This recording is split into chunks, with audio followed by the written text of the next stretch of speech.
My aunt told the family. I took Grandma's will and destroyed it. Now everything's mine. I stood up, held up a copy and said, too bad I made a digital version the day before she passed. When the lawyer verified it, my aunt's face turned white. You won't believe how this family exploded next.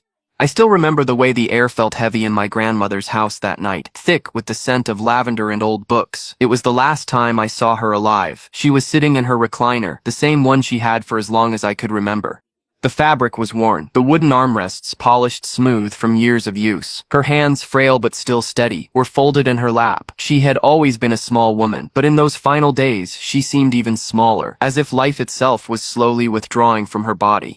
She looked at me with that same knowing expression she always had, the one that made me feel like she saw right through me, past the surface, and into the deepest parts of who I was. I know you'll do the right thing, sweetheart, she said softly. Her voice was weak but firm, like it carried the weight of something important. I didn't fully understand what she meant at the time. Maybe I didn't want to. I just squeezed her hand, trying to push back the lump in my throat. That night, I sat by her bed long after she had fallen asleep, just listening to the slow, uneven sound of her breathing. The house was quiet except for the occasional creak of the old wooden floors. I didn't leave until the first light of dawn crept through the curtains, casting soft shadows across the walls. By the next evening, she was gone. The funeral was exactly how I knew it would be. Crowded, tense, full of forced condolences and hushed whispers. People I hadn't seen in years showed up, some with genuine grief, others out of obligation, and then there was my Aunt Janine. She arrived late, making an entrance as if she were the one people had come to see. She wore a dramatic black dress and oversized sunglasses, though the sky was gray and there was no sun. She clutched a tissue in one hand, dabbing at eyes that weren't even red. I watched as she moved through the crowd, touching arms, shaking hands, letting out these exaggerated sighs like she was carrying some unbearable weight.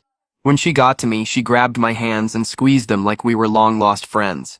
"Oh, Ben," she sighed, shaking her head. "She was such a wonderful woman. It's just so unbelievable." I nodded, because what else was there to say? Janine had never been close to my grandmother. She had barely visited in the last year, only showing up when she thought there was something in it for her. And now, she was playing the role of the devoted daughter, milking every sympathetic glance she could get. But the worst part came after the funeral. That evening, we all gathered at Grandma's house. It was tradition. Whenever something big happened in the family, good or bad, we came together here. The house was old, filled with the kind of warmth that only comes from years of memories. Even in grief, it felt like the safest place in the world. But that night, it became something else entirely. The living room was packed, the air thick with murmured conversations. People sat on the couch, leaned against the bookshelves, stood near the fireplace. Someone had opened a bottle of wine, and glasses were being passed around. The mood was somber, but there was a quiet kind of togetherness in it. And then Janine stood up. She tapped her glass with a fingernail, clearing her throat dramatically. The room fell silent. "I just wanted to say," she began, pausing to let out a shaky breath, "how grateful I am that we could all be here together, honoring Mom's memory." There were small nods, murmurs of agreement. "I know there's been a lot of talk about the will," she continued, placing a hand on her chest as if the mere thought of it pained her, "and I just think it's important to be honest with each other." I felt my stomach tighten. Something was coming. Janine took a deep breath, then let it out slowly. "I need to tell you all something," she said, her voice soft but firm. "I found the will, and I destroyed it."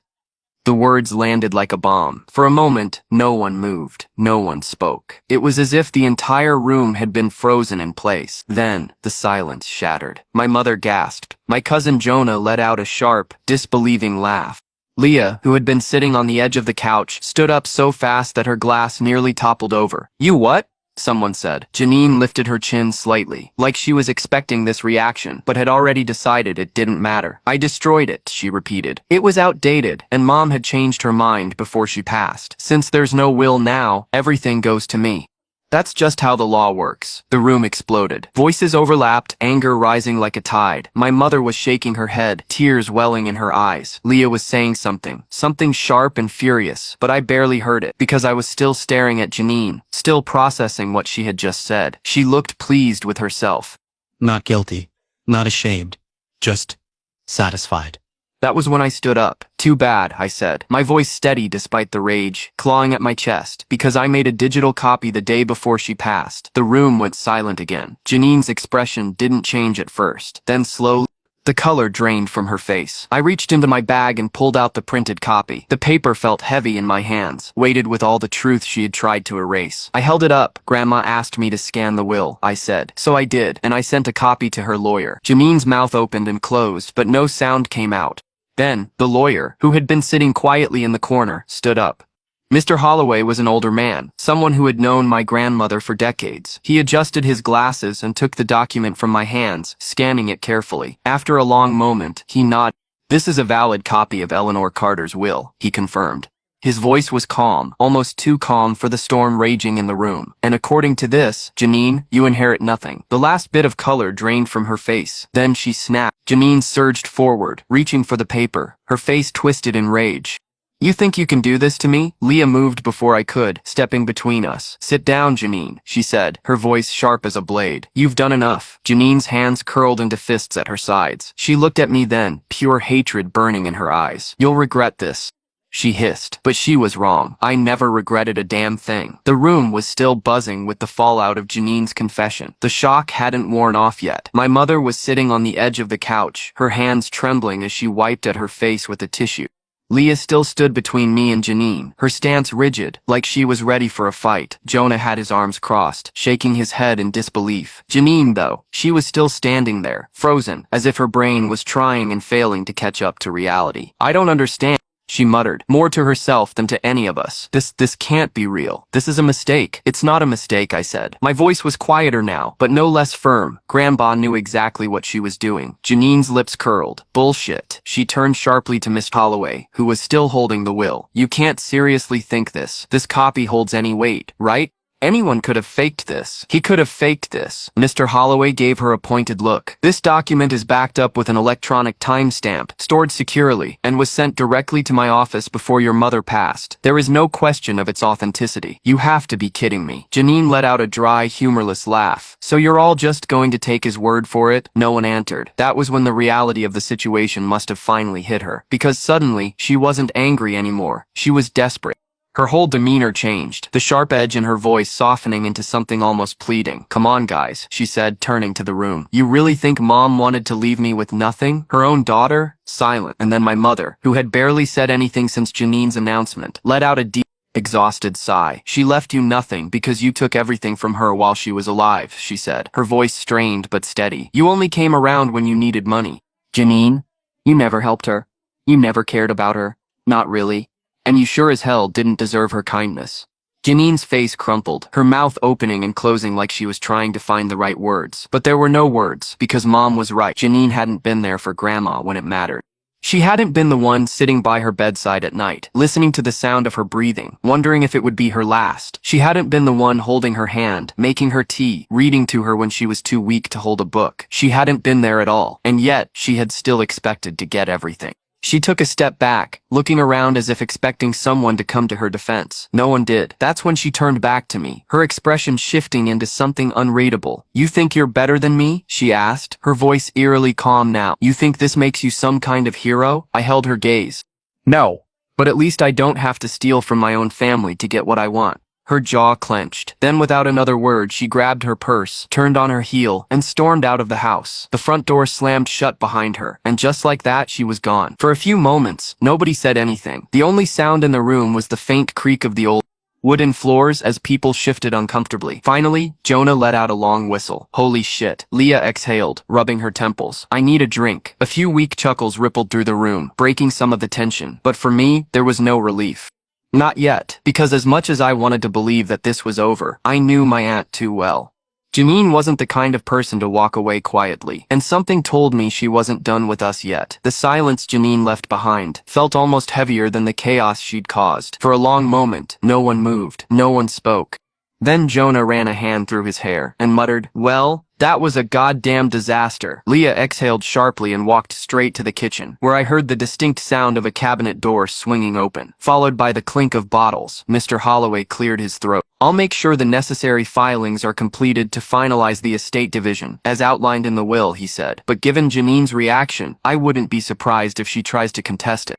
I nodded. "She won't win." "No, she won't," he agreed. "But that doesn't mean she won't make things difficult in the process." "Difficult? Yeah, that was one word for it. I glanced at my mother, who was still sitting on the couch, her hands clasped together so tightly her knuckles were white. She looked tired, more tired than I'd ever seen her.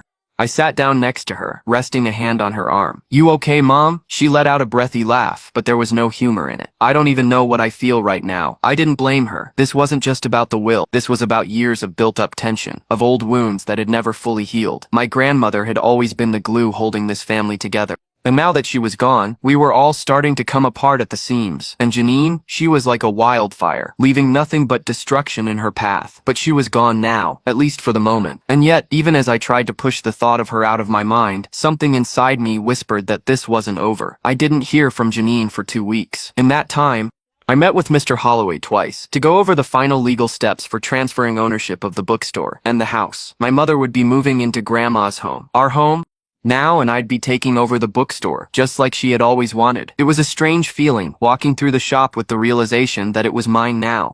The same bookshelves I'd helped Grandma dust when I was a kid, the same counter where she'd taught me how to work the old register, the same corner where she used to sit with her tea, watching customers with quiet amusement. Everything in here was a piece of her, and it was my responsibility now. I was standing behind the counter one afternoon, sorting through some inventory paperwork, when the front door swung open with a sharp jingle of the bell. I looked up, expecting a customer. Instead, I saw Janine. She was dressed sharply, her makeup flawless, her lips painted in a shade of red that looked like fresh blood. But her expression was tight, her eyes cold. I didn't say anything. I just set my pen down and folded my arms, waiting. She stepped forward, her heels clicking against the hardwood floor. Nice place, she said, looking around. Shame if something were to happen to it. I raised an eyebrow. Is that a THR at? She smiled, but it didn't reach her eyes. It's just an observation. I exhaled slowly, already exhausted by whatever game she was about to play. What do you want, Janine? She leaned against the counter, tilting her head slightly. I want what's mine. You mean what you thought was yours? Her jaw clenched. You think you're so clever, don't you?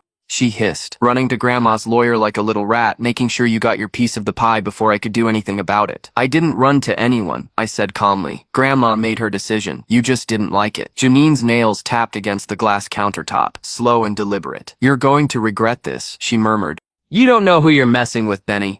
I let out a humorless laugh. I know exactly who I'm messing with. That's why I don't trust a single word that comes out of your mouth. Her eyes flashed with something dangerous. Then, just like that, her expression smoothed over and she let out a slow, theatrical sigh. Well, she said, stepping back. If that's how you want to play this, fine. She turned on her heel and started toward the door. But before she left, she glanced back at me, her lips curving into a smirk. Enjoy your little victory while it lasts. And then she was gone. I told myself not to dwell on it. Janine was bitter. She was angry. But she had no case, and she knew it. Or at least, that's what I thought. But then, a few days later, the letters started arriving. Legal documents, filed by Janine. She was contesting the will. She was taking us to court, and she wasn't coming alone. The first letter arrived in a crisp ivory envelope, stamped with the seal of a high-end law firm from Atlanta. It was addressed to me, but inside, it wasn't just my name, my mother, Leah, Jonah, even Mr. Holloway. Janine wasn't just contesting the will. She was dragging all of us into a lawsuit. She's out of her damn mind, Leah muttered, pacing my kitchen as she read over the documents. She always has been, Jonah said, leaning against the counter with his arms crossed. My mother sat at the table, silent, the papers trembling slightly in her hands. She's saying Grandma was not of sound mind when she wrote the will, I said, scanning the ridiculous claims in the filing, that she was influenced by me, that she wanted to leave everything to Janine, but I manipulated her into changing it. Leah let out a sharp, humorless laugh. Oh, please. Grandma was sharper than all of us put together, until her last breath. She wasn't confused, my mother finally said, voice low. She knew exactly what she was doing. Janine's just grasping at straws. I wanted to believe that, but I also knew Janine was the kind of person who thrived on making other people miserable. She didn't have a legal case, but that didn't mean she wouldn't make this as painful as possible. And she had money. Money she'd stolen over the years from my grandmother, under the guise of borrowing. Money that could buy good lawyers. This wasn't going to be quick. It wasn't going to be easy, but there was no way in hell I was going to let her win.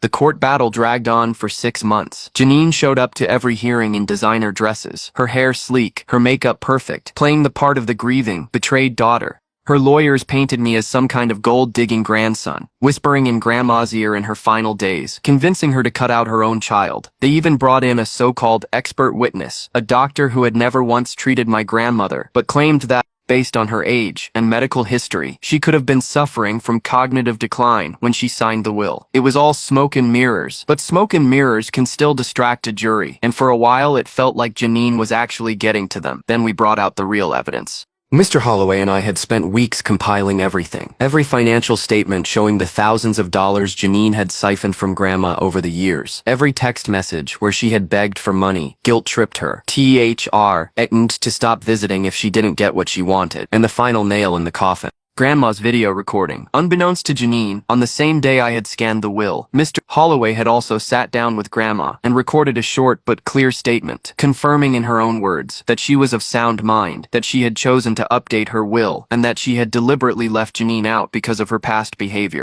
When we played that video in court, Janine's face turned a shade of white I had never seen before. Her whole act crumbled. She looked small, exposed, like a liar caught red-handed. The judge ruled in our favor. The will stood as written. Janine got nothing. The moment we walked out of that courthouse, Janine stormed past us, her heels clacking angrily against the marble floors. I thought she might stop to throw one last insult at me, but she didn't. She just left. That was the last time I ever saw her. I heard later that she moved out of state, California. Maybe. Word was, she burned through what little money she had left trying to fight the lawsuit. No one in the family kept in touch with her after that. And honestly, we didn't miss her.